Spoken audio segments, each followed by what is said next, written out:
Hello, everyone, and welcome back to the Archive of Maxmillian. It is good to be back. So if you're tuning in, you probably know the drill by now. You aren't here for just a summary. No, not at all. You're here because you want to, pop the hood and see how this whole thing actually works. Exactly.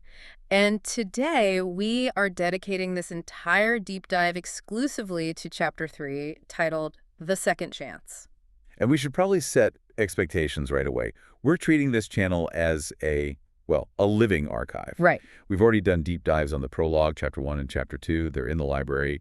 If you haven't listened to them, maybe pause this, go back and get the context. Yeah, we're not going to spend time explaining what alchemy is or who Aether was before all this. Exactly. We're assuming you've done the homework. Today is all about what happens after everything falls apart. And, looking at my notes for Chapter 3, it feels less like a new chapter and more like, I don't know, a different book entirely. It's a hard reset. The Right. tone, it just shifts dramatically. So let's start there with the title, The Second Chance. On the surface, that sounds nice, hopeful even. A redemption arc, maybe. You'd think so, but the second you start reading, the atmosphere is just suffocating. It made me ask right away, who is this second chance actually for? That's the core question, isn't it? Is it for the new kid, Kelthon? Is it for Oakhaven?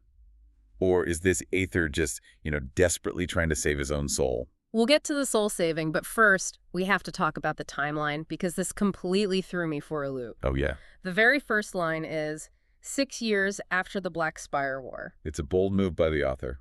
Very jarring. It's more than bold, it's disorienting. Let's just do the math here for a second.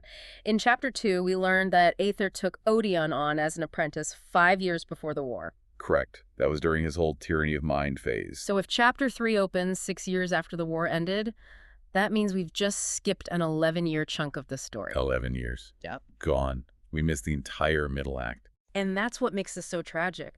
The last time we saw Odeon, he was a kid learning to mix salves in a basement. Now, the text is calling him a legend, the first champion. We missed his entire rise and fall. We did! The training montage, the battles, the glory. We're just walking into the room 10 years after the party ended and the house is, ashes. It puts us, the reader, in the same position as the villagers. We're living in the shadow of a history we don't fully get. We just know something massive happened, and it left scars. And speaking of scars, Oakhaven, it's deja vu all over again. The village is being rebuilt. Again. It just highlights how vulnerable this place is. It's stuck in this constant cycle of destruction and recovery. Yeah. It's never really safe. It's just between disasters. And sitting right in the middle of it all, on the exact same crate from Chapter 2, is Aether. And he's drinking. Again. It looks like a complete relapse. He's put the alchemy tools down, picked up the bottle. But the text makes this really, really specific point about why he's drinking this time. It's different. It is so different. In Chapter 2, after Rennick, he drank to drown out the noise, right? To stop the screaming in his head. It was an active trauma he was trying to block out. A sound. But here, the text says he drinks to drown out the silence that came after the scream. He drinks for the lack of it. That line gave me chills. It's a huge psychological shift. The scream is the event, but the silence. That's the void that's left when you lose everything. And we finally get confirmation of what caused that void. He remembers his last words to Odeon. He said, "Continue that path, and you will die screaming." A prophecy, basically. Yeah. Or a curse. And the text just confirms it. It says the boy burned. Aether never got a goodbye. He just has to live with the knowledge that he was right, and being right cost him his son. And son is the key word there.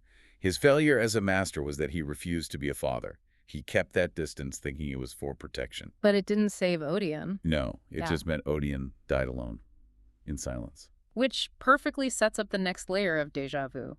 He's sitting there in the mud, miserable, and what happens? Another kid finds it. It's just tragic irony. For a man who wants nothing more than to be left alone, lost children just keep finding him. He's like a magnet for them. But this new kid, Kelthon, he is not Odeon. Not at all. A completely different model. Right. Odeon was sharp, calculating. He hated weaving baskets because it was, mundane. Kelthon is built like a brick house. Sturdy. And he's not running toward power. He's running away from the orphanage because he hates the silence. And there's the parallel. Aether drinks to escape the silence. Kelthon runs from it. They're both haunted by the same emptiness. But the thing that really stops Aether, it's not the boy's build. It's his eyes. Clear blue eyes. He recognizes them instantly. He calls them the eyes of the man who saved Oakhaven. And then there's that line, the text calls Kelthon the residue of that sacrifice. Residue. I got so stuck on that word. It's not sun or air. It's an alchemical term.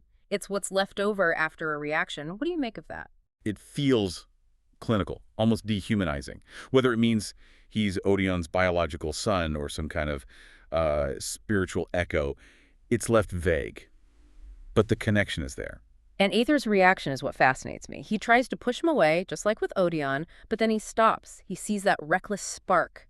And he sees Kelthon not as a boy, but as a vessel. Yes, vessel. That's a word in the magic system. Capacity. How much can a body hold before it breaks? Aether's already thinking like an alchemist again. He's assessing the material. And this is where the title, The Second Chance, really kicks in. And honestly, this is where Aether gets a little scary for me. How so? He doesn't just adopt the kid, he formulates a strategy. It's cold, but he thinks it's necessary. He knows his failure with Odion was a failure of management. Odion was too much power in one container. No release valve. Exactly. So Aether decides to bring in a second element. And that's Makis, the kid he's apparently been watching this whole time. Makis is the control variable, and listen to the description. Makis has sharp, calculating eyes. Wait a minute, that's the exact phrase used for Odion in Chapter 2. The exact phrase. Aether is splitting Odion's traits. Kelthon gets the spark and the physical power. Malchus gets the calculating intellect. So, he's literally splitting Odion into two people. He's engineering a system of checks and balances. Yeah. He thinks one person can't be both the spear and the shield without burning out. So he's building a team. Distributing the load so the circuit doesn't blow. It's Aether being a true alchemist of people. He's mixing reagents, trying to create a stable compound this time. And to seal that decision, he does something huge. He pours the rest of his alcohol into the mud. A direct callback to Chapter 1. Remember, after the ambush, he threw his offensive reagents, his vials of glory, into the mud. Right, he was discarding his arrogance then. And here he's discarding his vice, pouring out the coping mechanism. He's deciding that if he's going to try this again, if he's going to try to save this residue, he has to do it sober. So he takes them both in, and then, boom, another time jump forward another 14 years. Which puts us 20 years after the Black Spire War. And the whole atmosphere has changed. The text talks about the smell of peace, cut steel, and herbs. But I'm going to challenge that word, peace. Oh, yeah. I mean, if the war ended 2 decades ago, and everything's truly peaceful, why are Kelthon and Malchus training like they're about to go to war tomorrow? That is a great point. They're not farming. Kelthon is a storm with a greatsword, and Malchus is doing geometry for sword fights. Peace in this world feels more like a ceasefire. Yeah. Like everyone's just holding their breath. And watching them spar, it shows us the dynamic Aether built. I loved this scene. Kelthon is all brute force, the romanticized hero. He just uses his weight and strength, and Malchus is the quartermaster, the strategist. And Kelthon still wins. He just shoulder checks him into the dirt. And the dialogue there is so telling. Kelthon says, sometimes you just need the weight. While Malchus is on the ground complaining that he calculated the angle. It's the tragedy of this world, right? You can be the smartest person in the room, like Malchus or like Odion. But sometimes raw power just runs you over. But it also shows why they need each other. Kelthon has the power, but no calculation. Malchus has the calculation, but no mass. Together, they might just survive what's coming. And speaking of what's coming, or what already happened, we have to talk about the legend of the first champion. Because 20 years on, Odion is a myth. And we're seeing 2 very different religions forming around his memory. On one side, you have Kelthon's version, the myth.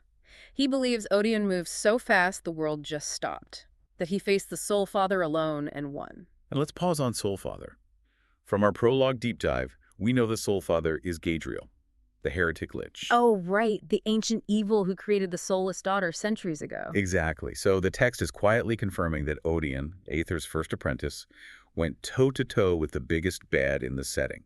This wasn't just a war story. It was a clash of titans. And Kelthon's theory is that since nobody was found, Odion ascended, became pure energy. It's a very heroic, almost religious take. Like Kelthon needs to believe. Yeah. That heroism leads to light. But then you have Malchus, the realist, the horror story. Malchus quotes the gravediggers. No body means no rest.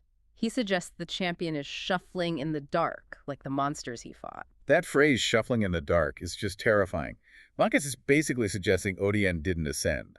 He might have become undead. Which would make a lot of sense if you're fighting a lich, wouldn't it? It absolutely would. If you fight a necromancer and lose, or maybe even if you win, the price could be your own humanity. And then Calthon just drops the biggest bomb of the chapter. He says it out loud. Maybe my father is the champion. The dramatic irony is just crushing. Calthon worships this figure, wants to be him, suspects he's his son, and has no idea that this father is the source of Aether's deepest trauma. He's unknowingly seeking a connection to the very thing that broke his master. And think about Aether's position. He's trying to save Calthon from Odion's fate, and Calthon is actively idolizing that exact fate. Which brings us right to the cliffhanger. Calthon presses Aether. He asks him, what was he really like? And Aether's first reaction is silence. Right. And when he finally speaks, it's haunted. He says Odion was bright and burned brighter than any fire, and then he was the best of us, and he paid a price none of us could. And then he just leaves, walks away, retreats into the apothecary, leaving Marcus staring at the door, calculating the weight of the silence. Why does he do that? Why not just tell them the truth, whatever it is? I don't think he can. Look, if Calthon is right and Odion ascended, then Aether's pain is just grief. But if Marcus is right, if Odion is still out there shuffling in the dark, then Aether isn't just grieving a death. he's hiding a monster. You think he knows? That he knows for sure what Odion became. I think he suspects the burning wasn't a clean death. Aether knows alchemy is about debt, about cost. If Odion somehow won against the Soul Father, the cost must have been astronomical. The phrase was banished from the light. That could mean he can literally never step in the sun again. It might not be a metaphor. Yeah. Exactly. Man, that puts a whole new spin on the peace they're living in. Is it really peace? Or is it just that the monster who saved them hasn't come back home yet? And that's the terrifying question the chapter leaves us with. Calthon wants to find his father. But if he actually finds him, he might wish he hadn't. And Aether is stuck right in the middle, trying to build a shield for a spear that is just desperate to be thrown. It's a tragedy in slow motion. He's using Makis to try and change the outcome, but that reckless spark in Calthon might just be too strong to contain. It all comes back to that title, doesn't it? The second chance.